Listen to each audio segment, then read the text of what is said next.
जय श्री हरि विष्णु। ओम नमो भगवते वासुदेवाय नमः। ऋषिगण बोले, हे सूत जी, युधिष्ठिर के मित्र नारायण ने नारद जी से जो उत्तम वाक्य कहे वह हमें विस्तार से सुनाइए।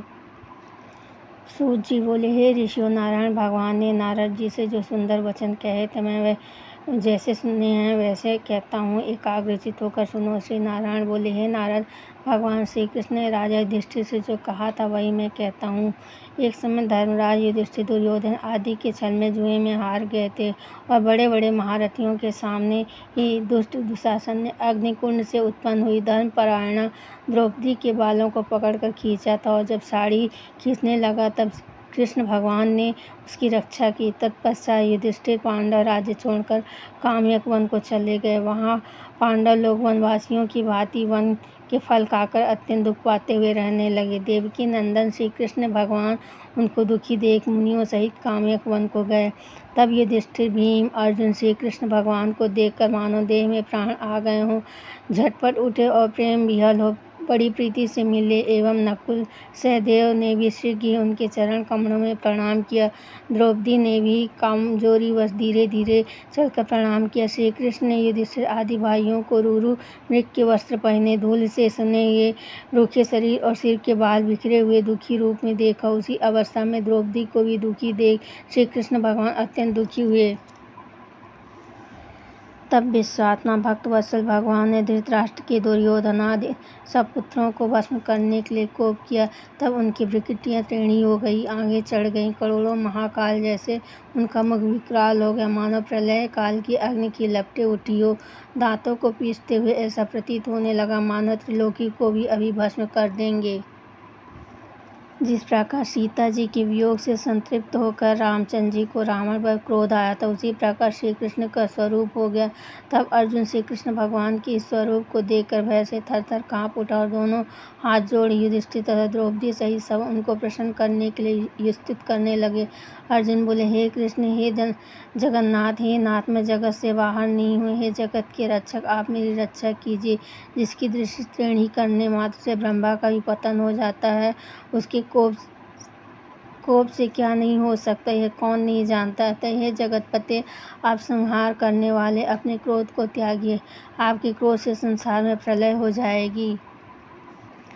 आप सब तत्वों के ज्ञाता, सब कारणों के कारण स्वरूप, वेद वेदांग के बीज के भी बीज ईश्वर श्री कृष्ण, मैं आपको नमस्कार करता हूँ। आप ही चराचर जगत के उत्पन्न करता, सब मंगलों के मांगल भी स्वरूप हैं, सनातन हैं। आप अपने रचे हुए विश्व का एक व्यक्ति के अपराध के कारण क्या नाश करोगे। ऐसा कौन होगा जो मच्छरों को भस्म करने के लिए अपने सब घर को जला दे।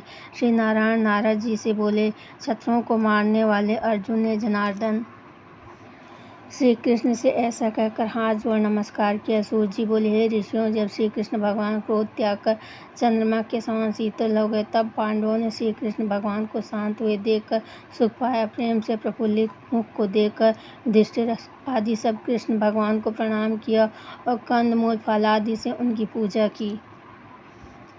श्री नारायण बोले, दीनबंधु भक्त वत्सल श्री कृष्ण भगवान को प्रसन्न जान प्रेम मग्न हो सिर झुका। हाथ जोड़कर अर्जुन ने बार बार प्रणाम किया। भगवान से उन्हीं प्रश्नों के विषय में पूछा जिन प्रश्नों को आपने हमसे पूछा है। अर्जुन के इस प्रकार के प्रश्नों को सुनकर श्री कृष्ण एक घड़ी मन में विचार कर मित्र पांडवों, पतिव्रता द्रौपदी को ढाढ़स बंधाकर हितकारक वचन बोले, हे महाराज, हे शत्रुओं के लिए अजेय, अब मेरा उत्तर सुनो। तुमने ऐसा अपूर्व प्रश्न किया जिसका उत्तर देने में मैं समर्थ नहीं हूँ। यद्यपि इस प्रश्न का उत्तर गूढ़ से भी गूढ़ और ऋषियों को भी अगम्य है, तो भी हे अर्जुन, मैं तुम्हारी मित्रता और भक्ति के कारणवश अवश्य बतलाऊंगा। हे पांडव, इसका उत्तर बड़ा पेचीदा है, क्रम से सुनो। चैत्र आदि से 12 महीने हैं, शुक्ल और कृष्ण पक्ष, लव, घड़ी, याम, त्रियामा, 6 ऋतुएं, मुहूर्त, दोनों आयन, दक्षिणायन, उत्तरायण, हायन वर्ष, संवत और चांद्र सावन वर्ष, स्फीत युग, सतयुग, त्रेता, द्वापर और कलयुग तथा उत्तरार्ध से लेकर जितने कालवाचक हैं, एक संख्या से लेकर शंख, महाशंख, नदियाँ, समस्त विश्व के सप्त सागर, क्षीर सागर, लवण सागर, दधि सागर, घृत सागर, सुरा सागर, इक्षु सागर, स्वादु सागर, हृदय, अगाध जल वाले कुंड, जालीदार आदि प्रसिद्ध कूप, सब विश्व के कुएं, वापी, बावलिया, पल्लव, निर्झर, झरने, लताएं और औषधियाँ, अनेक प्रकार के वृक्ष, बांस, विविध जाति के पेड़, पीपल, बरगद, नीम, गूलर, पारिजात आदि वनस्पति, बिना फूल लगे हुए उगने वाले पेड़, नगर, गांव, गिरि समूह, गोवर्धन, द्रोण आदि पुरियां, पुण्यपतन, ऋषिपतन आदि ये सब मूर्तिमान हैं, जो अपने विशिष्ट गुणों से पूजे जाते हैं। उनमें ऐसा कोई नहीं जो अपने अपने अधिष्ठाता देवों से वर्जित हो। वे सब अपने अपने समय में पूजे जाने पर फलदाता होते हैं।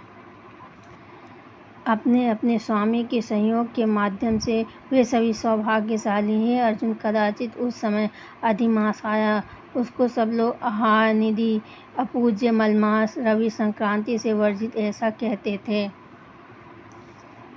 मल रूप होने से अछूत और शुभ कर्मों के लिए निंदित होने के कारण कांतिहीन, निरुद्योगी, अत्यंत दुखी, थकित शरीर, चिंता से घिरा मन, मलिन मुर्दा की तरह हृदय में धैर्य धारण कर मलमास मेरी शरण में वैकुंठ में जहाँ मैं रहता हूँ वहीं पहुँचा। अंतर्गृह में गया हुआ वह मुझको विनीत भाव में दिखाई दिया। तब अमूल्य रत्नों से जड़े स्वर्ण के सिंहासन पर बैठा हुआ मुझे देखकर वह दंडवत करके नियमित हो हाथ जोड़े नेत्रों से आंसुओं को छोड़ता हुआ धैर्य धारण कर गदगद वाणी से प्रार्थना करने लगा। सूत जी बोले, इस प्रकार वह नारायण कह कर शांत हो गया। तब नारद जी यह सुनकर फिर नारायण से कहने लगे कि अधिक मास जगत के पापों को हरने वाला, योगियों को भी दुर्लभ भक्ति से प्राप्त होने वाले पूर्ण रूप विष्णु के पवित्र लोक में जाकर संसार को अभय देने वाले ब्रह्म रूप मुकुंद के पद कमल की शरण पाकर क्या बोला सो सुनाइए। जय श्री हरि विष्णु।